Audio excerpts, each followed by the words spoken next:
अब ये हमारा सेकंड पार्ट है किसका, बेसिक अकाउंटिंग जो हम लोग कर रहे हैं, ठीक है। तो इसमें हमने जो हम लोग आगे पढ़ने वाले हैं क्या कि अकाउंटिंग क्या है, एक नई लैंग्वेज है या फिर लैंग्वेज है हमारे बिजनेस की, ठीक है। जैसे हर सब्जेक्ट या फिर इंग्लिश एक लैंग्वेज है, हिंदी एक लैंग्वेज है, वैसे ही कॉमर्स भी एक लैंग्वेज है, ठीक है।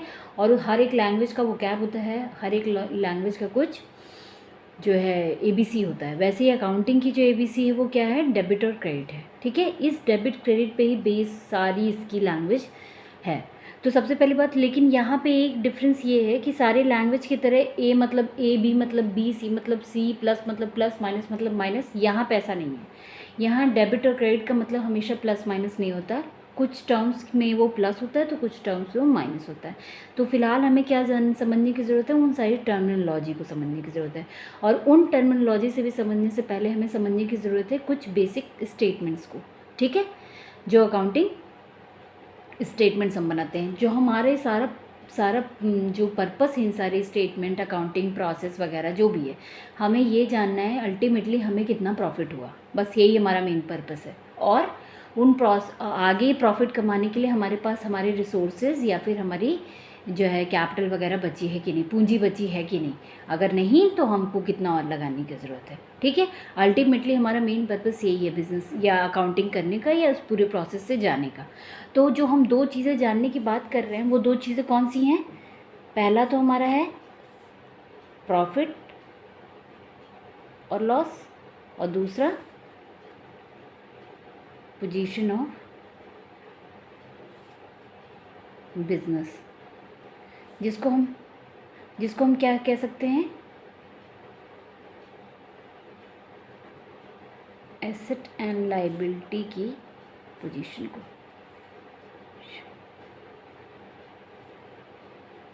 एज ऑन पर्टिकुलर डेट, ठीक है। ये पूरा पोजीशन ये जानने का हमको क्या रहता है, एक तो पर्पस ये होता है, दूसरा profit loss during the year का, ठीक है। ये हमारा दूसरा पर्पस रहता है, ठीक है। मेन पर्पस तो यही रहता है, पर्पस हमारा यही रहता है कि हम जान जाएं कि हमने ड्यूरिंग द ईयर कितना प्रॉफिट या लॉस कमाया है, और एज ऑन लास्ट डेट, जो भी जिस भी डेट पे हम फाइनेंशियल स्टेटमेंट बना रहे हैं उस दिन हमारे एसेट या हमारे रिसोर्सेज और लाइबिलिटी यानी हमारी जिम्मेदारियों की क्या पोजीशन है, यानी क्या ऐड ऑन करने की ज़रूरत है, क्या हमको घटाने की ज़रूरत है। अल्टीमेटली यही मेन पर्पस है।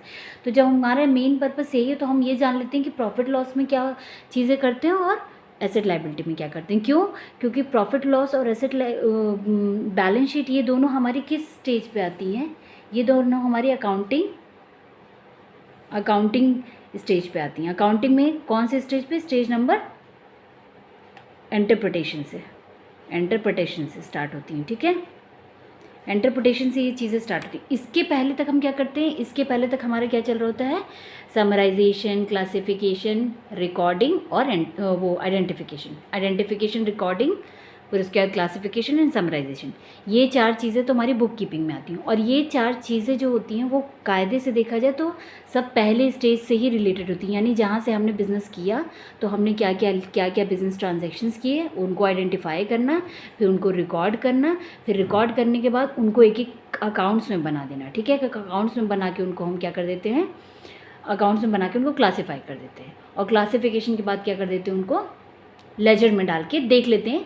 यानी कुल मिला के इस प्रोसेस में होता क्या है कि सबसे पहले हम जाते हैं बाज़ार में, मार्केट करते हैं, शॉपिंग वगैरह करते हैं, शॉपिंग करके लेके आते हैं सामान वगैरह जैसे लेके आते हैं तो हम नोट कर लेते हैं कि अच्छा हमने ये सामान खरीदे, ठीक है। फिर उसके बाद उसको बैग में से निकाल के अलग अलग जगह उनको अकाउंट कर देते हैं, यानी कि उनको लेजर फॉर्म में ट्रांसफ़र कर देते हैं। तो हमने कुछ ऐड ऑन नहीं किया, जो चीज़ें हम ले आए बस उसको एक जगह प्रॉपर क्लासीफाई कर रहे हैं। फिर क्लासिफिकेशन के बाद हम क्या करते हैं, बैठ के हम बजट बनाते हैं कि अल्टीमेटली हमारा कितना खर्चा हुआ, कितना इनकम हुआ, यही करते हैं ना। तो यहाँ पे भी वही चीज़ करते हैं, अल्टीमेटली हम वहाँ पे क्या करते हैं, कितना डेबिट हुआ कितना क्रेडिट हुआ ये जोड़ लेते हैं।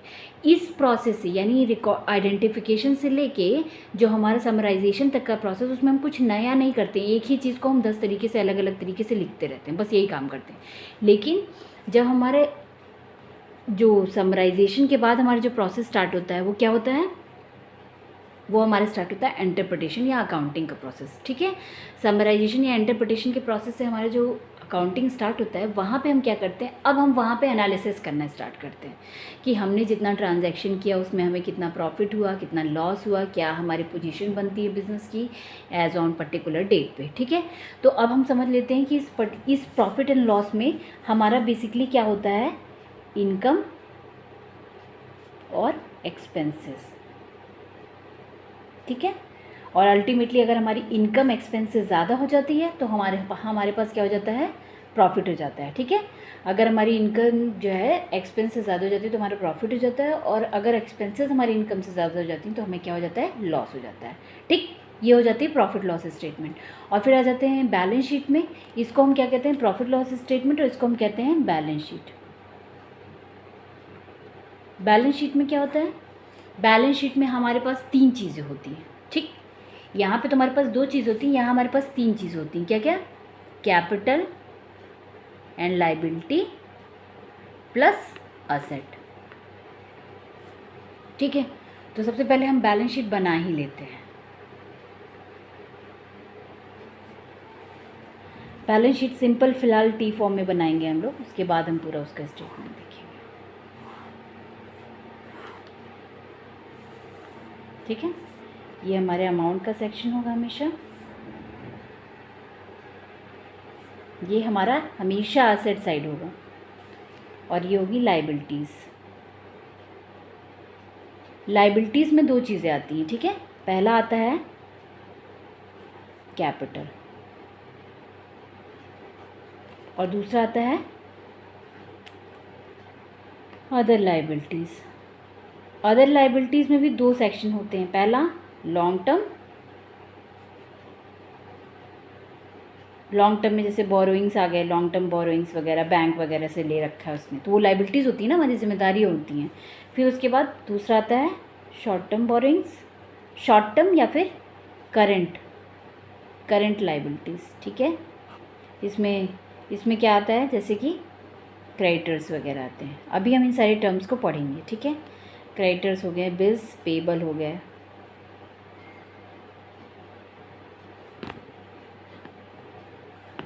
ठीक। इसके बाद क्या होता है, यहाँ पे आ जाते हैं हमारे असेट। असेट में सबसे पहला क्या आता है, फिक्स्ड असेट, ठीक है। फिर फिक्स्ड असेट में जो बड़ी बड़ी असेट्स होती हैं, यानी जो फिक्स्ड होती हैं, ठीक है, जैसे कि land building, plant and machineries, ये सब क्या होती हैं, ये सब ऐसी चीज़ें होती हैं जो हम क्या करते हैं, जब भी बिजनेसमैन खरीदता है तो वो ये सोच के खरीदता है कि अभी इसको 10-15 साल से हम इससे प्रोडक्शन करेंगे या फिर इसको यूज़ करके हम ज़्यादा प्रॉफिट कमाएंगे, अपने प्रोडक्ट्स बनाएंगे, ठीक है। तो ये सारी चीज़ें वो सारी चीज़ें होती हैं जो कि हम आज खर्च तो करते हैं लेकिन ये हमारी 10-15 साल चलेंगी, फिर हमें खर्च नहीं करना उसमें, ठीक है। जैसे कि हम मार्केट जाते हैं तो मार्केट से हम क्या ले आते हैं, सब्जियां ले आते हैं, फिर उसके बाद जो है कुछ ऐसे सामान ले आते हैं। अब सब्जियां जो लेके आए ये हमारे क्या हैं, ये हमारे हफ्ते भर में ख़त्म हो जाएंगे। तो ये जो हफ्ते भर में ख़त्म होने वाली चीज़ें होती हैं, यानी कि हमने खरीदी और इसी साल ख़त्म हो जाएंगी, वो हमारी आ जाती है प्रॉफिट एंड लॉस में, ठीक है। प्रॉफिट एंड लॉस का वो हिस्सा बन जाती हैं। और जो चीज़ें हम खरीदते हैं ये सोच के कि अभी तो ये फिर 10 साल 15 साल चलेंगी, ठीक है, तो वो सारी चीज़ें हमारी क्या हो जाती हैं, असेट्स हो जाती हैं, ठीक है, जिनसे हम बिज़नेस करने वाले हैं फ्यूचर में, तो वो हमारे असेट का पार्ट बन जाती हैं। और असेट की भी क्लासिफिकेशंस है, जो बहुत भारी भारी असेट्स होती हैं जिन पे हमने खर्चा किया और वो लंबा चलेंगी, वो हमारी फिक्स्ड असेट्स हो जाती हैं, ठीक है। फिक्स्ड असेट के बाद दूसरा पार्ट आ जाता है, फिक्स्ड असेट में भी 2 चीज़ें होती हैं, कौन कौन सी, एक टेंजिबल असेट होती हैं और एक इनटेंजिबल असेट होती हैं, ठीक है। टेंजिबल असेट वो होती हैं जिनको हम देख सकते हैं, छू सकते हैं। इनटेंजिबल असेट वो होती हैं जिनको हम देख नहीं सकते या छू नहीं सकते, लेकिन फिर भी वो हमारी असेट होती हैं, ठीक है। उन पे हमने खर्चा किया होता है और वो हमारे पास 15-20 साल चलेंगी, वो हमें आगे फ्यूचर में हमें अर्न करने के लिए नए नए तरीके प्रोवाइड करेंगी। जैसे कि इनटेंजिबल में आता है क्या, गुडविल, पेटेंट, ठीक है, कॉपीराइट,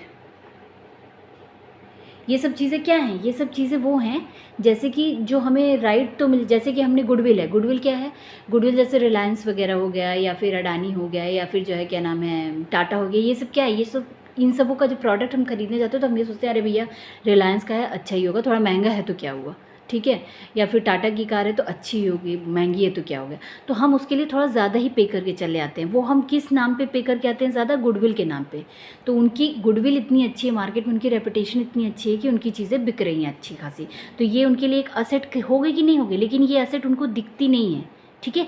लेकिन हाँ, उन्होंने उस पर खर्च तो किया ही है, अपना गुडविल बनाने के लिए उन्होंने बहुत कुछ खर्च किया होगा, बहुत अच्छा प्रोडक्शन किया होगा, तब जाके आज उनकी गुडविल मार्केट में बनी है, ठीक है। तो इसलिए गुडविल उनकी इंटेंजिबल एसेट हो जाती है, जो दिखती तो नहीं है लेकिन उनकी कहीं ना कहीं एक फिक्स्ड एसेट के नाम पे है और अभी लंबा चलेगी, ठीक है, ख़त्म नहीं होने वाली अभी। तो इसलिए गुडविल। पेटेंट वगैरह या कॉपीराइट वगैरह क्या है, जैसे कुछ राइटर्स होते हैं अपनी बुक्स वगैरह लिखते हैं, तो बुक्स वगैरह लिखते हैं तो उनकी आइडिया या उनके थॉट हैं, जो वो बुक की स्टोरी तुम पढ़ रहे हो या हम पढ़ रहे हैं तो हमको लग रहा है कि वाह कितनी अच्छी, तो उनकी बुक्स बिक रही हैं उसी उनके थॉट प्रोसेस पे। तो जो थॉट प्रोसेस उनका है वो क्या है, छू तो नहीं सकते, हम देख तो नहीं सकते, लेकिन उनका प्रोडक्ट है वो, ठीक है। और उस प्रोडक्ट को वो क्या करा लेते हैं, पेटेंट करा लेते हैं, कॉपीराइट करा लेते हैं, ताकि वो कोई कॉपी ना कर सके उसको 10, 15, 20 साल के लिए। और जो पेटेंट और कॉपीराइट कराते हैं उसके लिए वो पैसा देते हैं, तो इसलिए वो प्रोडक्ट वो असेट हो जाती है उनकी, जो उन्होंने खर्च की है उस पर। लेकिन वो असेट उनकी आज की आज नहीं खत्म होगी, अभी 10, 15, 20 साल चलेगी, और जिसके थ्रू वो कमाएंगे, ठीक है। तो इसलिए वो उनकी इंटेंजिबल फिक्स्ड असेट हो जाती है, जिसको छू नहीं सकते, लेकिन वो हमारी फिक्स्ड असेट की पार्ट है। और टेंजिबल असेट में क्या होती है, जैसे लैंड हो गई, बिल्डिंग हो गई, प्लांट हो गई, मशीनरी हो गई, ये सारी चीज़ें क्या है, जो फैक्ट्रीज़ में, इंडस्ट्रीज़ में लगाते हैं जो बिजनेसमैन, वो ये सोच के कि इससे हम प्रोडक्शन करेंगे अभी 10, 20, 50 साल तक, तो उसको कहते हैं फिक्स्ड असेट, जिसको हम देख भी सकते हैं और जिसको हम जानते हैं कि अभी ये 15, 20 साल चलेंगी, तो वो फिक्स्ड असेट हो जाती है, ठीक है। उसके बाद क्या आते हैं, कुछ इन्वेस्टमेंट्स आते हैं। इन्वेस्टमेंट्स में क्या होते हैं, इन्वेस्टमेंट वो होते हैं जो कि जब बिजनेसमैन या फिर एंटरप्रेन्योर जो होता है उसके पास पैसे बच जाते हैं, सरप्लस में रहते हैं, तो वो क्या कर देता है, उनको कुछ इन्वेस्ट कर देता है, गोल्ड में कर देता है, ठीक है, गोल्ड में कर देता है, सिल्वर में कर देता है, ठीक है, गोल्ड सिल्वर कॉइन्स वगैरह में, बिस्किट्स वगैरह में, या फिर बॉन्ड्स वगैरह में, जो गवर्नमेंट बॉन्ड्स वगैरह आते हैं, ठीक है, शेयर्स वगैरह भी खरीद सकता है। दीज आर कॉल्ड इन्वेस्टमेंट, और ये हमारे एसेट्स होते हैं, ठीक है। क्योंकि हमने पैसा क्या रखा है, जो हमारे पास पैसा अधिक था तो हमने उसको बचा के नहीं रखा, उसको इन्वेस्ट कर दिया, और जब हमें ज़रूरत होगी तो हम उससे क्या कर लेंगे, वापस उसको अपने इन्वेस्टमेंट को अपने बेच के वापस वो पैसा ले आ देंगे, तो वो हमारे लिए असेट ही रहता है एक तरीके से, ठीक है।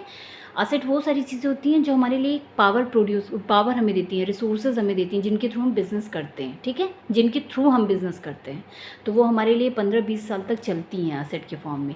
और उसके बाद आ जाता है फिक्स्ड असेट हो गया, इन्वेस्टमेंट होगा, उसके बाद क्या आते हैं नॉन फिक्स्ड असेट, ठीक है, नॉन फिक्स्ड असेट या फिर करंट असेट। करंट असेट नाम से ही पता चल रहा है, करंट यानी जो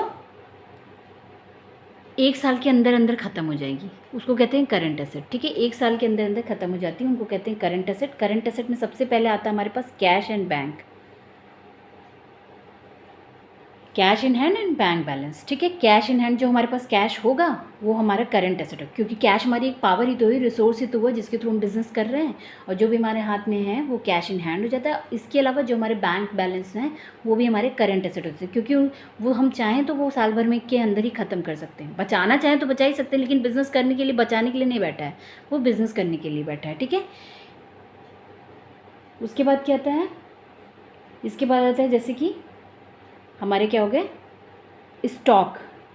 स्टॉक को क्लोजिंग स्टॉक भी कह सकते हैं, क्लोजिंग स्टॉक कहते हैं, या फिर स्टॉक इन ट्रेड कहते हैं, या फिर अभी जब इसकी डिटेल पढ़ेंगे तो हम बताएंगे स्टॉक, ठीक है। वो स्टॉक जिससे हम बिज़नेस करते, जो हमारा मेन प्रोडक्ट था जिसको हम बेच या खरीद रहे थे, उसमें अगर लास्ट में कुछ बच जाता है तो वो हमारे लिए क्या हो जाता है, असेट का फॉर्म हो जाता है, क्योंकि जब अगले साल हम बिज़नेस फिर से स्टार्ट करेंगे तो उन स्टॉक को फिर से बेचेंगे, तो वो असल में हमारे लिए स्टॉक की तरह क्रिएट हो गए, और अगले साल बेचेंगे तो वो हमारे लिए क्या है, रिसोर्सेज हैं इस साल के लिए, कल उसी से बिज़नेस स्टार्ट करना है, तो इसलिए वो क्लोजिंग स्टॉक हो जाते हैं, ठीक है। उसके बाद आता है डेटर क्या होता है, इसको डेटर पढ़ते हैं, 20 में साइलेंट होता है, ठीक है। डेटर क्या होता है, डेटर जिनको हमने उधार दिया है, ठीक है। बिज़नेस में क्या होता है, ज़रूरी नहीं है कि हमने कुछ चीज़ें बेची, कुछ चीज़ें खरीदी तो ज़रूरी है कि सब हमको तुरंत ही पैसा दे देगा, कुछ चीज़ें व्यवहारिकता पे भी चलती हैं, ठीक है। तो जो बिज़नेसमैन बहुत ज़्यादा ये सब करते हैं तो उनका बिज़नेस अच्छा खासा चलता है, ठीक है, बात व्यवहार पे कि अच्छा ठीक है चलिए कोई बात नहीं, अभी आपके पास पैसा नहीं, आप बाद में दे दीजिएगा, ठीक है। तो ये क्या अलग, जिनको हमने बिज़नेसमैन ने पैसा उधार दिया है वो क्या हो जाते हैं, उनके असेट हो जाते हैं, क्यों, क्योंकि कल को इनसे पैसा आने वाला है, तो हमारे रिसोर्सेज बन गए ना, पावर्स बन गई कि कल को पैसा आने वाला है, चलो जहाँ से पैसा आने वाला था वहाँ से हम संतुष्टि रहते हैं कि चलो कल तो मिल ही जाएगा इनसे। तो वो हमारे असेट बन जाते हैं और उन असेट को कहते हैं डेटर, जिनको हमने उधार दिया उनको डेटर कहते हैं, ठीक है। उसके बाद क्या आ जाता है, कैश, बैंक, डेटर, स्टॉक हो गया। इसके बाद और भी इसमें बहुत सी चीज़ें आती हैं, ये एसेट साइड में आएगा, जैसे कि बिल्स रिसीवेबल, ठीक है। बिल्स रिसीवेबल क्या होता है, वो डेटर्स ही होता है, लेकिन जब हम उसको लिखा पढ़ी के फॉर्म में, कहीं प्रूफ में, बिल के फॉर्म, किसी नोट के फॉर्म में लिख के किसी को देते हैं कि मैंने आपसे इतना आपको उधार दिया है और फ्यूचर में मुझे इतना लेना है, लिखित फॉर्म में, ठीक है। और जिसको केवल बोलचाल की भाषा में उधार दे देते हैं उसको डेटर कहते हैं। लेकिन जिसको हमने लिखित फॉर्म में दिया है कि अच्छा मैंने बिल बना दिया कि अच्छा ठीक है आपसे इतना पैसा लेना है, 3 महीने बाद लेना है, इतने % पे लेना है, फलाना डेमा का, तो वो बिल्स रिसीवेबल बन जाता है, ठीक है। रिसीवेबल क्योंकि हमें इससे फ्यूचर में लेना है, रिसीवेबल, ठीक है। रिसीव्ड नहीं, रिसीव्ड जब हो जाता है तो वो क्या हो जाता है, चीज़ ख़त्म हो गई। लेकिन जब रिसीवेबल यानी फ्यूचर में भी लेना है तो इसलिए उसको रिसीवेबल कहते हैं। तो बिल्स रिसीवेबल हमारा असेट हो जाता है और वो करंट असेट होता है। क्यों? क्योंकि हम जब उधार देते हैं तो हम कोई 2, 3, 4 साल के लिए नहीं देते हैं, ठीक है। करंट असेट में वो चीज़ें वही होती हैं जो हमको तुरंत मिली, यानी साल भर 6 महीने में हमको मिल जाएंगी, तो वो हमारे करंट असेट में आती हैं। ऐसे ही शॉर्ट करंट लाइबिलिटीज़ में क्या होते हैं, क्रेडिटर्स होते हैं जिनसे हमने उधार लिया हुआ है, ठीक है, बिना लिखा पढ़ी के फॉर्म में, तो वो क्रेडिटर्स हो जाते हैं। लेकिन जब हमने लिखा पढ़ी के फॉर्म में किसी ने हमको लिख के दिया कि भैया तुमसे 1 महीने बाद लिख ले रहे हैं और तुमसे 1 महीने बाद या 2 महीने बाद या 4 महीने 6 महीने बाद तुमसे पैसा इतना लेना है, तो वो बिल्स पेबल बन जाता है। पेबल यानी हमें पे करना है, बिजनेसमैन को पे करना है, तो उसके लिए वो जिम्मेदारी हो गई, लाइबिलिटी, ठीक है। तो लाइबिलिटी सेक्शन में आ जाता है। ये तो हो गई बैलेंस शीट की बात। इसके बाद पीएल में आ जाते हैं, profit loss statement. Profit loss statement क्या होता है,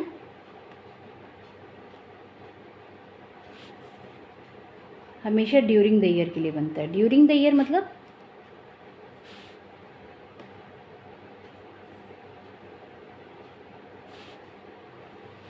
ये भी टी फॉर्म में ही बनाते हैं इसको भी,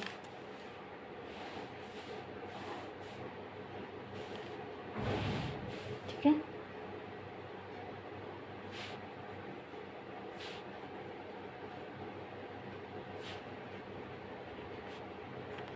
ठीक है, ड्यूरिंग द ईयर में मतलब कि साल भर कितना चला, पूरे साल भर हमने जो एक्टिविटी की उससे कितना हमको एक्सपेंसेस हुए, कितने इनकम हुए, ठीक है।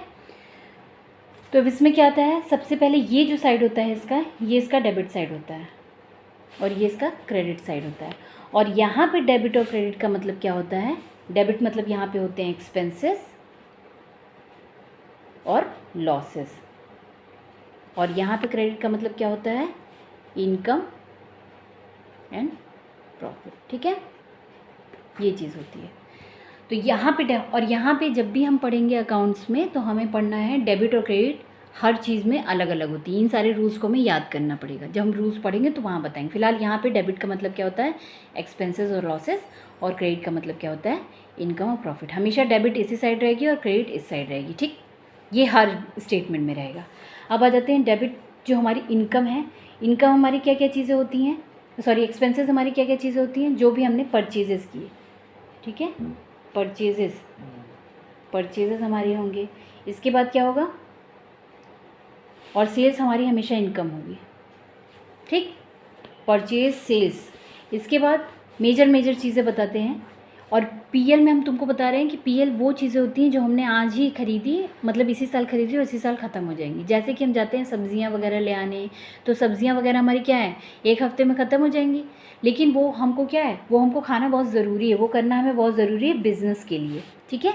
तो अर्निंग करने के लिए हमें परचेज़ और सेल्स करना बहुत ज़रूरी है। उसके बाद आ जाता है जैसे कि हमने एडवर्टीज़मेंट एक्सपेंसेस किए, ठीक, एडवर्टीज़मेंट एक्सपेंस बिज़नेस के तौर पे हमें करने पड़ते हैं, एक्सपेंसेस हो गई ये, जो चीज़ें हमने खर्च कर दी और जो हमें रिटर्न में कुछ नहीं देने वाली हैं, ठीक है, हमें कुछ मिलना नहीं है उससे कि हाँ हमें एडवर्टीज़मेंट एक्सपेंस किया तो हमको तुरंत ही उससे प्रॉफिट मिल जाएगा ना, उससे हमारा बिज़नेस ग्रो करेगा, लेकिन ये एक तरीके का एक्सपेंस है, ठीक। उसके बाद आ जाते हैं, उसके बाद जैसे एडवर्टीज़मेंट एक्सपेंस हो गया, उसके बाद क्या कहते हैं, सैलरीज़ वगैरह दे रहे हैं, ठीक है, सैलरीज़ हो गया, और रेंट पे कर रहे हैं। रेंट पे करना हमारा रेंट पेड लिखा जाएगा हमेशा, ठीक है।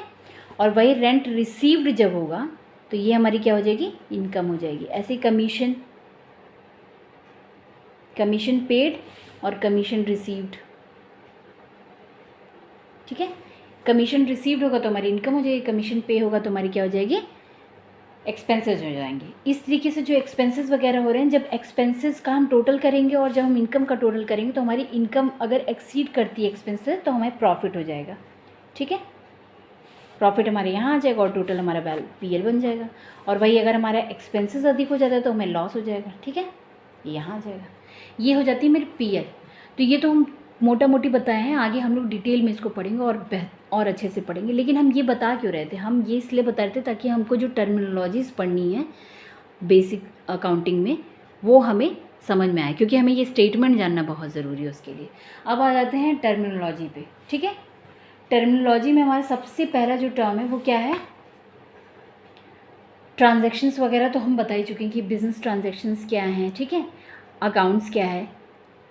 यहाँ पे जो कैपिटल जो सबसे पहला टर्म है समझने वाला वो है कैपिटल। क्या है, जो हम लोग बैलेंस शीट पढ़ रहे थे तो बैलेंस शीट में हम लोगों ने क्या पढ़ा था, कैपिटल। कैपिटल क्या है, कैपिटल वो अमाउंट ऑफ कैश है जो कि हम बिज़नेस स्टार्ट करते वक्त एंटरप्रेन्योर अपने बिज़नेस में लगाता है।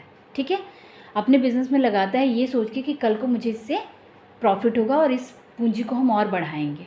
ठीक है, जैसे धीरू भाई अंबानी हो गए या फिर जो है वो हो गए अडानी हो गए, या ये जितने बड़े बड़े बिजनेसमैन हैं वो लोग क्या करते हैं, शुरुआती में कुछ पैसा तो उन्हें खुद ही लगाना पड़ता है। ठीक है, ताकि अपने बिज़नेस को स्टार्ट कर सकें। जो शुरुआत में वो पैसा लगाते हैं वो क्या कहलाता है, कैपिटल कहलाता है या पूंजी कहलाता है। ठीक है, ये कैपिटल जो पूंजी है वो लगाता है बिजनेसमैन। तो ये बिजनेसमैन जो लगा रहा है ये बिजनेस के लिए ये पूंजी एक जिम्मेदारी बन जाती है, लाइबिलिटी। ठीक है, टुवर्ड्स प्रोप्राइटर, ओनर या फिर वो एंटरप्रेन्योर के लिए।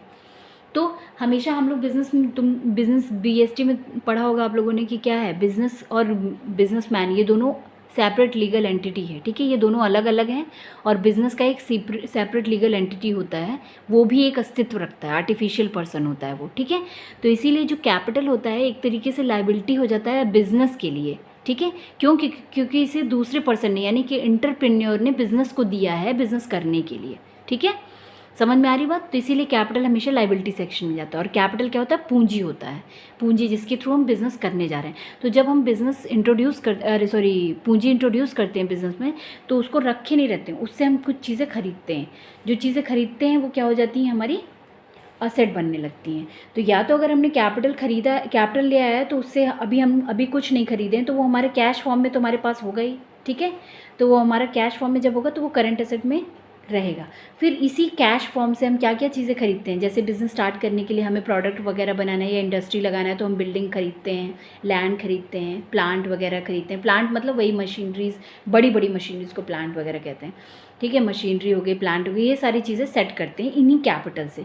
जब ये पूंजी हम लगा के इन सारी सेट कर देते हैं इन सारी चीज़ों को, तब हम स्टार्ट करते हैं अपने प्रोडक्शन प्रोसेस को, जिसे हमें बेचना है, ख़रीदना है, जिससे हम अर्निंग करेंगे। ठीक है, रेगुलर बेसिस। जैसे कि रिलायंस है, रिलायंस ने अपनी इंडस्ट्री लगा दी। ठीक है, या फिर मान लो जियो है, जियो ने अपनी वो लगा दी, या कि कोई भी मोबाइल बनाने वाली इंडस्ट्री है तो मोबाइल बना रहा है, तो मोबाइल बनाने के लिए उसको कुछ क्या चाहिए, उसको फैक्ट्रीज़ वगैरह चाहिए, बिल्डिंग चाहिए, मशीनरीज वगैरह चाहिए, जो उस प्लास्टिक वगैरह को मोल्ड करके उसमें जो है टेक्निक वगैरह लगा के वो सारे सिलिकॉन वगैरह लगा के उसको प्रिपेयर करे। ठीक है, और एक मोबाइल बनाए। तो जब इन सब चीज़ों को बनाने के लिए जो चीज़ें चाहिए वो हमारी असेट होती हैं। ठीक है, जो मशीनरी हो गई, वो लैंड हो गई, वो बिल्डिंग हो गई, मशीन, क्योंकि ये सब चीज़ें अभी रहेंगी 15-20 साल। ठीक, इसके बाद जो इससे हम असेट बनाते हैं, इससे जो हम प्रोडक्ट बनाते हैं वो हमारा क्या हो जाता है, गुड्स हो जाता है, गुड्स। ठीक है, वो प्रोडक्ट हमारा गुड्स कहलाएगा। यानी जिस प्रोडक्ट को हम बेचने या खरीदने के लिए अपना बिज़नेस सेट कर रहे हैं वो प्रोडक्ट हमारा गुड होता है यहाँ पे। वैसे तो जनरली इंग्लिश में गुड्स मतलब क्या होता है, कोई भी सामान, लेकिन यहाँ पे गुड्स मतलब वो प्रोडक्ट जिसमें बिज़नेस डील कर रहा है। ठीक है, जिसके लिए बिज़नेस को सेट किया गया है वो प्रोडक्ट ही केवल यहाँ गुड कहलाएगा। और उसी गुड के खरीद फरोख्त को हम परचेज़ और सेल कहेंगे, और किसी की खरीद फरोख्त को परचेज़ सेल नहीं कहा जाएगा। ठीक है, यहाँ पे परचेज़ सेल केवल गुड्स के परचेज़ सेल से रिलेटेड गुड्स परचेज़ सेल बनेगा। इसके अलावा अगर फिक्स्ड असेट की परचेज़ हो रही है, जैसे लैंड एंड बिल्डिंग भी खरीदने गया होगा ना बिजनेसमैन, तब तो उसके पास आई होगी, तो इसको लैंड एंड बिल्डिंग की परचेज़ को परचेज़ नहीं कहेंगे यहाँ पे। ठीक है, यहाँ पे परचेजेस मतलब केवल गुड्स के परचेजेस की बात हो रही है, और गुड्स के सेल की बात मतलब सेल हो रही है। ठीक, इतनी बात समझ में आई। तो ये हो गया, कैपिटल ने क्या किया, इन सारी चीज़ों को खरीद के अपने यहाँ एक अपना एक पावर और रिसोर्सेज वगैरह बना लिया, अब वो बिज़नेस करने जाएगा। जब बिज़नेस करने जाएगा तो वो क्या करेगा, प्रोडक्ट बनाएगा, खरीदेगा, बेचेगा, रोज़ खरीदेगा, बेचेगा, उससे प्रॉफिट कमाएगा। तो वो सारा हिस्सा किसका आ जाएगा, वो बन जाएगा पीएल का पार्ट। ठीक है, वो चीज़ें पीएल में चली जाएंगी, जो परचेज़ होगा, सेल होगा, ये सब पीएल में चला जाएगा। और उन परचेजेस सेल से रिलेटेड जो एक्सपेंस हो रहे होंगे, जो इनकम आएंगे, वो हमारे पीएल का पार्ट बनेंगे। ठीक है, परचेजेस सेल से, यानी परचेज सेल के लिए मुझे एडवर्टीजमेंट करना पड़ा, उस परचेज सेल के लिए मुझे एम्प्लॉयज़ को हायर करना पड़ा, उन्हें सैलरीज देनी पड़ी, उसके बाद हमने जो फैक्ट्री ले रखी है उसको हमें रेंट देना पड़ रहा है। ठीक है, तो ये सारी चीज़ें हमारी एक्सपेंस बन जाएंगी, जो हमें बिज़नेस करने के दौरान खर्च करनी पड़ रही हैं, और वो खर्च हो जाएंगी, उसको हम रोक नहीं सकते। ठीक है, वो बिज़नेस करने में हमें खर्च करनी ही पड़ेंगी, तो वो हमारे पीएल का पार्ट बन जाएंगे। ठीक है, और ये हमारा बैलेंस शीट में वो सारी चीज़ें आएंगी जो कैपिटल से हमने पूंजी लगा के अपने बिज़नेस को सेट किया है, ताकि हम लॉन्ग टर्म में अपना बिज़नेस कर सकें। ठीक है, वो सारी चीज़ें हमारे बैलेंस शीट का हिस्सा बनती हैं। ठीक, अब ये हो गया हमारा कैपिटल हमने बताया कि पूंजी होती है, और ये एक तरीके से लाइबिलिटी होती है बिज़नेस पे, किसकी, ओनर के टूवर्ड्स बिज़नेस की लाइबिलिटी होती है ये कैपिटल, और ये वो पूंजी होती है जिससे हम बिज़नेस स्टार्ट करते हैं। तो जब हम बिज़नेस स्टार्ट करते हैं तो उसके बाद जब हम प्रॉफिट कमाने लगते हैं, तो प्रॉफिट आता है, तो उसके बाद हम उससे और भी बहुत सी चीज़ें करते हैं, बिज़नेस में ही और भी बहुत सी चीज़ें करते हैं, लेकिन कुछ प्रॉफिट बच जाता है। जब कुछ प्रॉफिट बच जाता है तो वो हम क्या कर देते हैं, इसी कैपिटल में ऐड कर देते हैं, इसको कहते हैं रिटेन्ड अर्निंग। ठीक है, इससे हमारा कैपिटल का बेस बढ़ता जाता है। ठीक, इसके बाद क्या होता है, मान लो बिज़नेस के ही दौरान क्या होता है कि बिज़नेसमैन को कभी कभी क्या होता है, जिसने ये कैपिटल लगाया है बिज़नेस में, उसको पैसे की ज़रूरत पड़ गई, तो उसने बहुत पैसा कैपिटल दिया ही था, उसके बाद रिटेन अर्निंग से पैसा बढ़ता जा रहा है, तो वो जब उस समय अपने पर्सनल पर्पज़ के लिए, यानी बिज़नेस से इतर अगर वो कोई चीज़ के लिए पैसा निकालता है कैपिटल से, तो वो कहलाती है ड्राइंग हमेशा उस पैसे को निकालना कहते हैं जो कि वो पर्सनल पर्पज़ की निकाल रहा है। अगर वो फॉर ऑफिशियल यूज़ या बिज़नेस यूज़ के लिए पैसा यूज़ कर रहा है तो वो ड्राइंग कभी नहीं कहलाएगा। ठीक है, ड्राइंग हमेशा पर्सनल यूज़ के लिए अगर पैसा विड्रॉ करा जा रहा है तो वो कहलाता है ड्राइंग। ठीक है, और इस ड्राइंग को हमेशा डिडक्ट कर देते हैं कैपिटल से, इससे कैपिटल बेस घट जाती है। ठीक, ये हो गया ड्राइंग। अब क्या होता है, ड्राइंग और कैपिटल जो होती है, इन दोनों चीज़ों पे जैसे कभी कभी क्या होता है, कैपिटल लगा है तो कभी कभी बिजनेसमैन को क्या कहता है कि मुझे इस पर इंटरेस्ट भी चाहिए। ठीक है, क्योंकि ये एक तरीके का लोन ही है जो बिजनेसमैन ने बिज़नेस को दिया है। ठीक, तो जब बिजनेस लोन पे क्या होता है, जनरली इंटरेस्ट मिलता है या इंटरेस्ट चार्ज होता है। ठीक है, तो ये जो कभी कभी ऐसा होता है, जनरली नहीं, कभी कभी ऐसा होता है कि कैपिटल ने क्या किया, कि कैपिटल पे लोन पे इस कैपिटल पे इंटरेस्ट भी मिलेगा। ठीक है, ये जो इंटरेस्ट मिल रहा है इसको कहते हैं कैपिटल ऑन इंटरेस्ट। तो कभी भी किसी भी चीज़ पे इंटरेस्ट हो तो वो हमेशा उस मेन प्रिंसिपल अमाउंट को बढ़ाता है। ठीक है, तो जैसे कैपिटल का अमाउंट जो होगा, जब इस पे इंटरेस्ट मिलने लगे तो वो इंटरेस्ट हमेशा कैपिटल में ऐड कर देंगे। ठीक है, इंटरेस्ट ऑन कैपिटल को बढ़ाता जाएगा। ऐसे ही ड्राइंग भी होता है। ड्राइंग भी एक तरीके का क्या हुआ, बिजनेस ने पैसा, जब बिजनेसमैन पैसा विड्रॉ कर लेता है कुछ अमाउंट अपने पर्सनल यूज़ के लिए, तो वो पैसा कहलाता है ड्राइंग, और इस ड्राइंग पर जब इंटरेस्ट चार्ज होगा तो ये ड्राइंग का बेस भी बढ़ता जाएगा। तो इंटरेस्ट ऑन ड्राइंग हमेशा ड्राइंग के अमाउंट को बढ़ाएगा। ठीक है, और ड्राइंग के अमाउंट को बढ़ाने के साथ साथ कैपिटल के अमाउंट को घटाएगा। ठीक, इतनी चीज़ क्लियर हो गई, ये थी रिलेटेड टू कैपिटल। अब आ जाते हैं, ड्राइंग हो गया, कैपिटल हो गया, अब आते हैं लाइबिलिटीज़ पे। अदर लाइबिलिटीज़ पे, कैपिटल के अलावा जो लाइबिलिटीज़ हैं उन पे।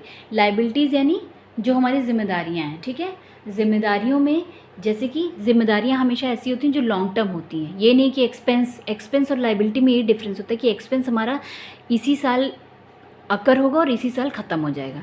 यानी जैसे सैलरी थी, सैलरी हमारे फैक्ट्री में बहुत से एम्प्लॉयज़ काम कर रहे थे, उनको मुझे क्या है कि इस साल वो काम कर रहे थे और हर मंथ मुझे उनको सैलरी देनी है, हर मंथ सैलरी देनी है। यानी महीने में कंप्लीट हुआ उनका तो उसके बाद उनकी सैलरी अक्रू हो जाएगी, ड्यू हो जाएगी, या फिर अगर कट जाएगी और फिर मुझे वो पैसा देना पड़ेगा, तो वो हमारे लिए एक्सपेंस होगा। लेकिन अगर मान लो किसी से मैंने लोन लिया, बैंक से लोन लिया या किसी पर्सन से ही मैंने लोन लिया अपने बिज़नेस करने के लिए, तो लोन लेने का मतलब ये थोड़ी है कि वो लोन हमको अभी कल ही देना है, या इस महीने के अंतिम ही देना है। बिजनेसमैन जब बैंक वगैरह से लोन लेने का क्या होता है, बैंक ने लोन दिया तो तुम चलो अच्छा ठीक है 15 साल 10 साल उसको रिटर्न करोगे, इंटरेस्ट तो देना ही पड़ेगा। तो जो इंटरेस्ट हम उस पर देते हैं वो हमारा इंटरेस्ट एक्सपेंस हो जाता है, लेकिन जो प्रिंसिपल अमाउंट होता है वो हमारा क्या होता है, लॉन्ग टर्म चलता है, इसलिए वो हमारी लाइबिलिटी बन जाती है, जिम्मेदारी है वो हमारी। तो हम उसको लिख के कहीं रखते हैं ताकि हम भूल ना जाएं, तो वो बैलेंस शीट में हम लिख के रखते हैं उसके बैलेंस अमाउंट को, इसीलिए इसको बैलेंस शीट कहते हैं। ठीक, तो ये लॉन्ग टर्म, तो इसलिए लाइबिलिटी वो होती है जो हमारी लॉन्ग टर्म चलेगी और अभी हमारे ऊपर जिम्मेदारी है, यानी जब हमको इनकम या अर्निंग होगी तो हम उससे उसको ख़त्म करते रहेंगे। ठीक है, ये जो लाइबिलिटीज़ वगैरह होती हैं, ये कैपिटल क्या होता है, हमने पूंजी लगाई तो हमने बिज़नेस, लेकिन कभी कभी वो पूंजी कम पड़ जाती है तो हमें और पैसे की ज़रूरत पड़ती है अपने बिज़नेस को करने के लिए। ठीक है, हमें अब जब अपने पैसे, अब और पैसे की ज़रूरत पड़ती है अपने बिज़नेस को करने के लिए, तो हम वो ह्यूज अमाउंट कहाँ से लेते हैं, बैंक्स वगैरह से लेते हैं या फिर किसी अपने पर्सन वगैरह से लेते हैं लोन वगैरह। ठीक है, तो वो सारी अदर लाइबिलिटीज़ के सेक्शन में आ जाती हैं। कैपिटल जो हमने पूंजी लगाई, इसके अलावा हमें और पैसे की रिक्वायरमेंट है बिजनेस करने के लिए, तो हमारी वो लाइबिलिटी सेक्शन में, अदर लाइबिलिटीज़ में आएगा। अब उस लाइबिलिटी सेक्शन में भी दो चीज़ें होती हैं, एक लॉन्ग टर्म एक short term. Long term borrowings या लॉन्ग टर्म लाइबिलिटीज़ वो होती हैं जो ह्यूज अमाउंट और लंबे समय के लिए चलेंगी। ठीक है, तो जैसे फाइनेंशियल इंस्टीट्यूशन से जो बोरोइंग्स वगैरह किया, ठीक है, या फिर डिबेंचर्स वगैरह इशू किया, तो वो सारे हमारे लॉन्ग टर्म लाइबिलिटीज़ में आ जाएंगे। ठीक है, उसके बाद शॉर्ट टर्म लाइबिलिटीज़ वो होती हैं जो कि बेसिकली करंट लाइबिलिटीज़ होती हैं, यानी साल के अंदर अंदर वो ख़त्म हो जाएंगी। ठीक है, साल के अंदर अंदर, जैसे कुछ क्रेडिटर्स होते हैं, यानी जिनसे हमने पैसा लिया है, क्रेडिटर्स उनको कहते हैं, तो जिनसे हमने पैसा लिया है वो हमको 6 महीने के लिए दे देते हैं लोन की, अच्छा ठीक है 6 महीने के लिए, तो हमें कुछ शॉर्ट टर्म लोन्स भी चाहिए होते हैं। अब बैंक से जाएंगे तो क्या होगा, बहुत ज़्यादा डॉक्यूमेंटेशन वगैरह करवाना पड़ता है, तो इतने हम प्रोसेस में नहीं फंसना चाहते, इसलिए हम क्या करते हैं, अनऑफिशियल या फिर इस टाइप से लोन ले लेते हैं क्रेडिटर्स वगैरह से। ठीक है, तो वो क्या कहलाते हैं, शॉर्ट टर्म या फिर करंट लाइबिलिटीज़, क्रेडिटर्स उनको कहते हैं। ठीक है, और बिल्स पेबल तो मैंने बताई कि आप लोगों की, वो जब बिल या नोटिंग के फॉर्म में देते हैं, बिल के फॉर्म में देते हैं, तो उसको क्या कहते हैं, वो उन क्रेडिटर्स को हम बिल्स पेबल कहते हैं। ठीक है, ये हो गई लाइबिलिटीज़ की section.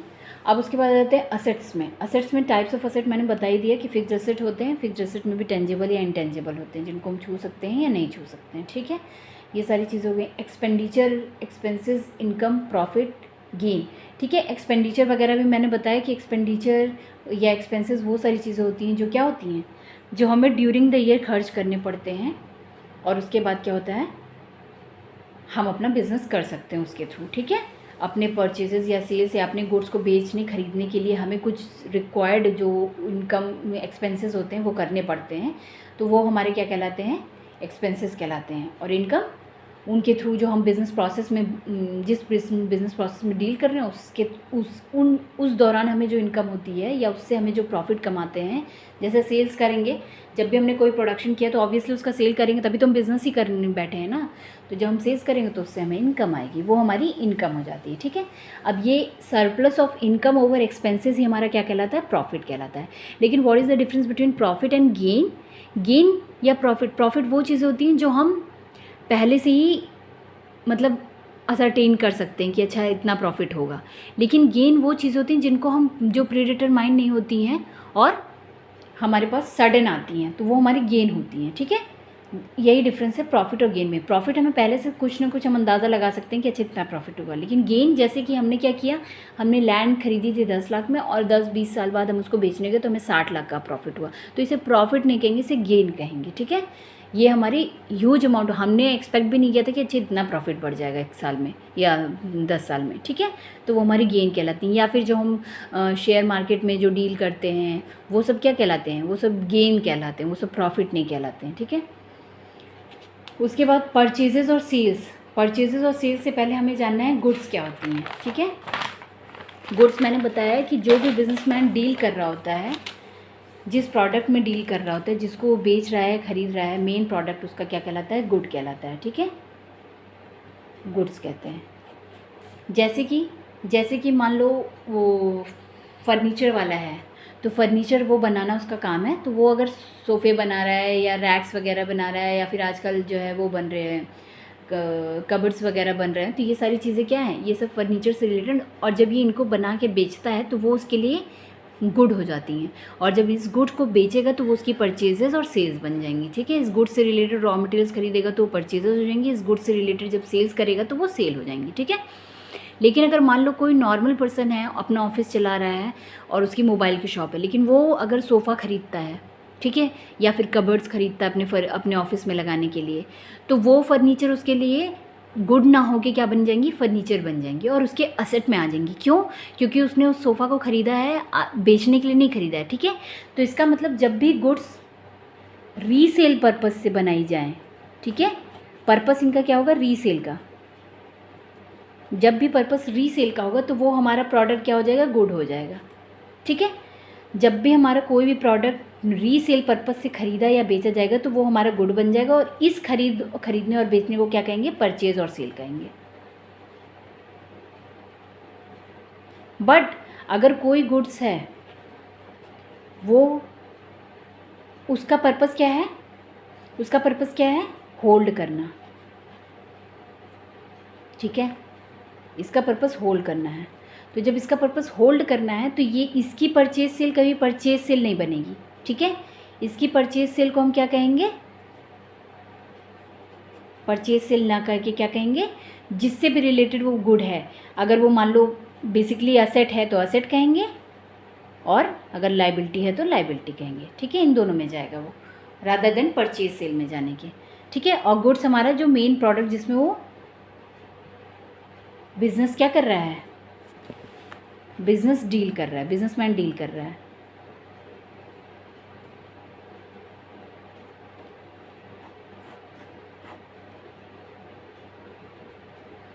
Product in which businessman deals, ठीक है। तो वो क्या कहलाता है, उसका गुड कहलाता है। और अगर वो इसके अलावा कोई चीज़ खरीद रहा है या बेच रहा है तो वो कभी भी परचेज सेल ना बन के वो रिलेटेड टर्म बनेगा। अगर वो असेट खरीद रहा है तो वो असेट हो जाएगी, अगर वो लाइबिलिटी कर रहा है तो लाइबिलिटी हो जाएगी, या वो एक्सपेंसेस या इनकम बनेगा रादर देन गुड बनने के, ठीक है। और गुड नहीं बनेगा तो परचेज सेल नहीं बनेगा। ये हो गया परचेज सेल से रिलेटेड चीज़। अब आ जाते हैं स्टॉक पे। स्टॉक क्या होता है, स्टॉक हमारे पास जो स्टॉक मतलब हम लोग नॉर्मली स्टॉक किसको कहते हैं, हम कहते हैं जब कहते हैं ना कि यार मेरे पास समय मेरे जो बुक्स का स्टॉक ख़त्म हो गया है, या फिर मेरे पेन्स का स्टॉक ख़त्म हो गया है, या फिर जो है मेरे पास इस समय जो है किचन में स्टॉक बहुत ज़्यादा हो गया है, यार इस समय मुझे ख़रीदने की ज़रूरत नहीं लग रही है, मैगी वैगी के काफ़ी स्टॉक्स बचे हुए हैं, कहते हैं ना। तो जो बची हुई चीज़ें होती हैं उनको हम स्टॉक्स कहते हैं। लेकिन यहाँ पे जो हमारा अकाउंटिंग टर्म है उसमें हमको स्टॉक्स और उसके टाइप्स को जानना बहुत ज़रूरी है, ठीक है। तो स्टॉक्स में क्या क्या चीज़ें आती हैं,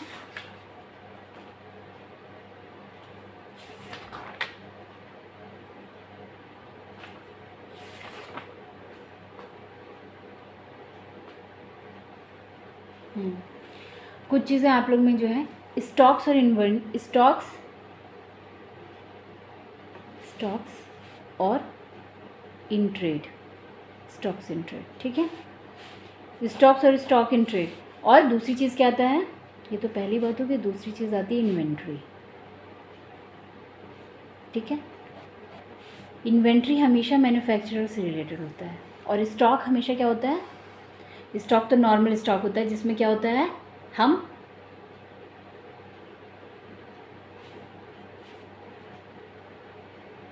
परचेज करते हैं फॉर रीसेलिंग पर्पस। लेकिन इन्वेंट्री में क्या होता है, हम कभी कभी परचेज करते हैं फॉर फर्दर मैन्युफैक्चरिंग के लिए, ठीक है। फर्दर मैन्युफैक्चरिंग के लिए जब हम परचेज़ करते हैं तो वो हमारी इन्वेंट्रीज़ होती हैं। अब कहेंगे कि वो कौन सी चीज़ होती हैं, जैसे कि मान लो हम लोग देखते होंगे अक्सर शॉप्स वगैरह पे जाते हुए कि कुछ गाड़ियाँ आती हैं और उसमें से चिप्स वगैरह के पैकेट ढेर सारे बंडल्स निकलते हैं और शॉपकीपर उसको लेके अपने यहाँ रख लेता है, ठीक है। तो शॉपकीपर जो लेके उसको रखता है उसका मेन पर्पस क्या है, उसमें वो कुछ ऐड ऑन तो करने वाला नहीं है, वो उस चिप्स को, लेज़ की चिप्स को, या फिर वो है क्या कहते हैं लेज़ हो गया, कुरकुरे हो गया, सबको वो ऐसे ही बेच देगा हम लोग को। तो वो परचेज़ कर रहा है रीसेलिंग के पर्पज़ से, ठीक है। अब अगर मान लो साल के अंत में पता चला कि उसके पास बहुत सारे स्टॉक्स बच गए लेज़ के, या फिर जो है उसके क्या कहते हैं अंकल चिप्स वगैरह के, तो वो उसके क्या कहलाएंगे, स्टॉक्स या स्टॉक इन ट्रेड कहलाएंगे, ठीक है। लेकिन अब आ जाते हैं इन्वेंट्री पे, कि इन्वेंट्री क्या होता है। अगर मान लो जैसे कोई भी वो है क्या कहते हैं, मान लो जैसे कि फर्नीचर ही वाला है, फर्नीचर वाले ने क्या किया, फर्नीचर वाले ने अपने यहाँ जो है लकड़ियाँ मंगाई, पेंट वगैरह मंगाए, और उसके बाद जो है नट बोल्ट्स वगैरह मंगाए, ठीक है। ये सारी चीज़ें उसने मंगाई क्या करने के लिए? सोफ़ा सेट बनाने के लिए या फिर कोई भी टाइप का फर्नीचर बनाने के लिए। तो ये सारी रॉ मटेरियल्स जब वो मंगाएगा तो पहली तो चीज़ उसके पास क्या आ गई? रॉ मटेरियल्स आ गए, कच्चा माल आ गया, ठीक है। रॉ मटेरियल आ गया, तो इस रॉ मटेरियल का यूज़ करके वो क्या बनाएगा? फिनिश गुड बनाएगा। फिनिश गुड उसका क्या है? सोफ़ा, ठीक है। ये फिनिश गुड बनाएगा। तो या क्या इसका पर्पस था? ये जो परचेज़ किया है रॉ मटेरियल वो फर्दर रीसेल पर्पस से किया? नहीं, उसने फर्दर मैन्युफैक्चरिंग के लिए किया है। तो इसलिए जब ये रॉ मटेरियल के फॉर्म में जो चीज़ें उसके पास हैं, अगर वो कुछ बच जाती हैं उसके पास, ठीक है, अगर वो बच जाती हैं तो वो चीज़ें उसकी क्या बन जाएंगी? रॉ मटेरियल की इन्वेंट्री। तो उसको हम कहेंगे inventory of raw material closing में। अब उसके बाद सेकेंड आ जाता है क्या? वर्क इन प्रोग्रेस और WIP। हाँ, वर्क इन प्रोग्रेस और WIP, इसको WIP शॉर्ट में कहेंगे। अब क्या है कि साल के अंत में आते आते उसके पास कुछ सोफ़े तो बन गए हैं, लेकिन सोफ़ा सेट पूरा नहीं बना, यानी कि मान लो हो सकता है 2 सीटर वाले भी पूरे नहीं बने, ठीक है, तो अभी हाफ ही बन के रखे हैं। तो क्या उसको तो सेल कर नहीं सकता है, तो उसको रखना ही पड़ेगा, क्योंकि अभी उस पर वर्क इन प्रोग्रेस है, अभी काम चल रहा है। तो ये जो क्लोजिंग में बच जाता है इसको कहते हैं इन्वेंट्री ऑफ WIP, ठीक है। फिर थर्ड आ जाता है फिनिश गुड। फिनिश गुड जिस पे काम हो चुका है, लेकिन ज़रूरी नहीं है कि सारे सामान बन गए तो बिक ही जाएँ, ठीक है। बिकने में अभी टाइम होगा और साल बंद हो गया होगा, तो उसके पास एट द एंड इसका भी क्या बच जाएगा? इन्वेंट्री ऑफ फिनिश गुड, ठीक है। इन्वेंट्री ऑफ फिनिश गुड जब बच जाएगा तो उसको क्या कहेंगे? मतलब इन्वेंट्री इसकी जो फिनिश गुड क्लोजिंग में बच जाएगा तो उसको कहेंगे इन्वेंट्री ऑफ फिनिश गुड, ठीक है। इन तीनों में डिफरेंस समझ में आ गया? Raw material, work in progress और फिनिश गुड में। और ये तीनों हमेशा किसके पास बनेंगी? मैन्युफैक्चरर के पास। तो मैन्युफैक्चरर की जो स्टॉक होते हैं क्लोजिंग में जो बच जाते हैं उनको क्या कहते हैं? इन्वेंट्री कहते हैं। लेकिन जो रिटेलर्स होते हैं उनके जो स्टॉक बच जाते हैं उनको हम स्टॉक कहते हैं या स्टॉक इन ट्रेड कहते हैं, ठीक है। और ये बच गए हैं साल के अंत में तो इनके बैलेंसेस होंगे, तो इसलिए ये बैलेंस शीट का पार्ट बनते हैं और असेट बन जाते हैं, हमारे रिसोर्सेज बन जाते हैं। जब हम नेक्स्ट ईयर बिजनेस स्टार्ट करेंगे तो उसके लिए हमारे पास ये रिसोर्सेज हैं जिनसे हम बिजनेस करेंगे, ठीक है। ये हो गई स्टॉक की बात। और कुछ टर्म्स हैं जैसे परचेज रिटर्न और सेल्स रिटर्न। जैसे हमने परचेजेस किए, परचेजेस मतलब गुड्स के परचेजेस किए या सेल्स के परचेजेस किए। गुड्स मतलब जिसमें बिजनेसमैन डील कर रहा है, जिसके लिए उसने बिज़नेस स्टार्ट किया है, जिस प्रोडक्ट के लिए वो बिज़नेस स्टार्ट कर रहा है, जिससे वो इनकम और प्रॉफिट कमा रहा है, ठीक है। वो उन सारे गुड्स की परचेज सेल को परचेज सेल कहते हैं। तो अब जैसे कभी कभी क्या होता है, हमने कुछ परचेजेस किए लेकिन हमें कुछ सामान डिफेक्टिव लग रहा है या हमें अच्छा नहीं लग रहा, तो हम उस परचेज़ को क्या कर देते हैं? रिटर्न कर देते हैं। तो वो परचेज़ रिटर्न बन जाता है हमारा, ठीक है। और परचेज़ रिटर्न को हम क्या कहते हैं? रिटर्न आउटवर्ड भी कहते हैं, क्योंकि वो बाहर जा रहा है इसलिए रिटर्न आउटवर्ड भी कहते हैं, ठीक है। और सेल्स ऐसे ही किसी ने हमसे किसी को हमने सामान बेचा लेकिन उसको हमारा सामान पसंद नहीं आया तो वो हमें सामान वापस कर देता है, तो उसको हम कहते हैं सेल्स रिटर्न, और इसको कहते हैं रिटर्न इनवर्ड, ठीक है। ये हो गया सेल्स से रिलेटेड चीज़ें। और कुछ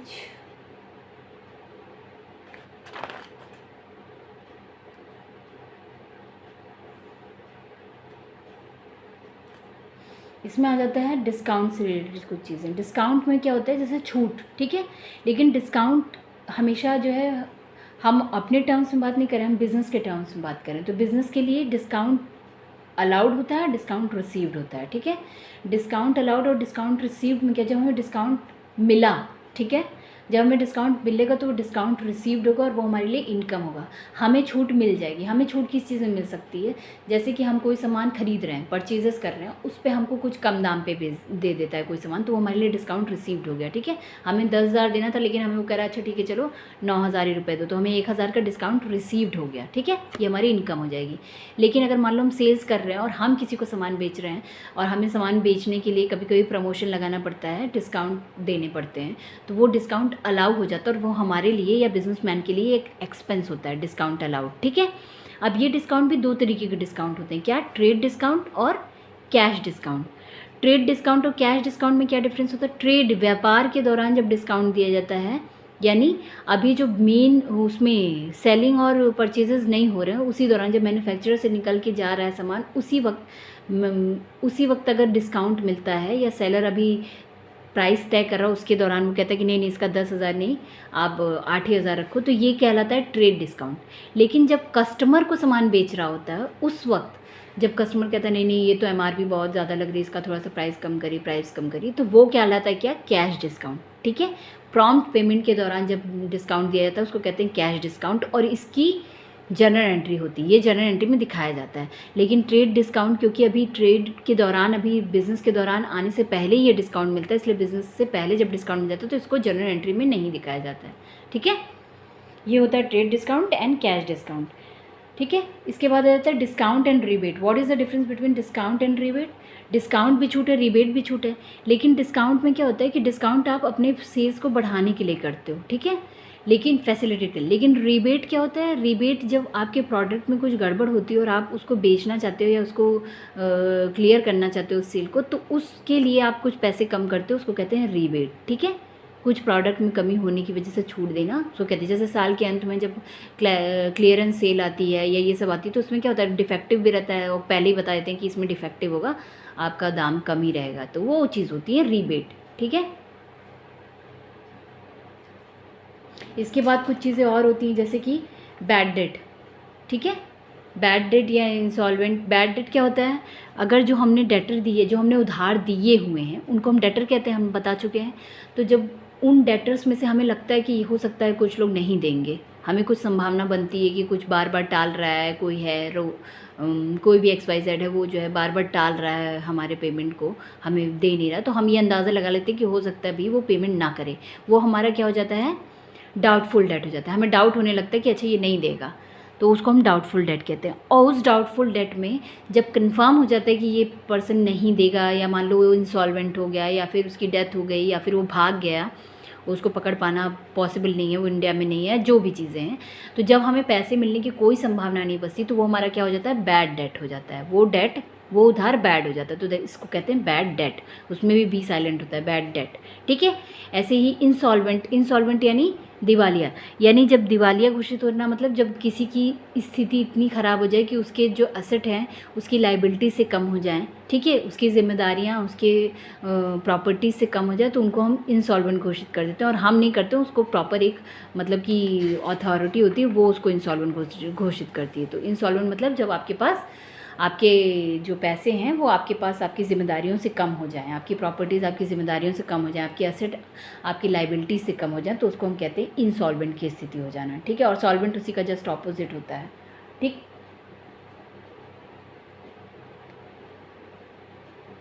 टर्नओवर क्या होता है? टर्नओवर टोटल सेल्स को टर्नओवर कहते हैं। लाइव स्टॉक क्या होता है? जैसे स्टॉक अभी हम लोगों ने पढ़ा है, वैसे ही तीसरी चीज़ उसमें ही होती है लाइव स्टॉक। लाइव स्टॉक क्या होता है?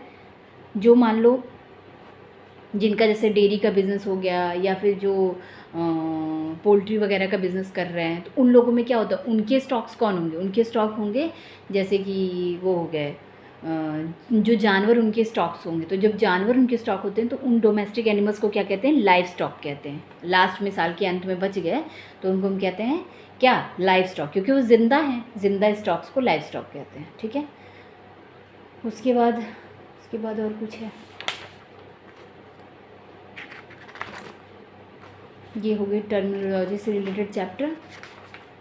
अब आगे पढ़ेंगे हम लोग रूल्स यानी प्रिंसिपल और स्टैंडर्ड से थर्ड पार्ट में।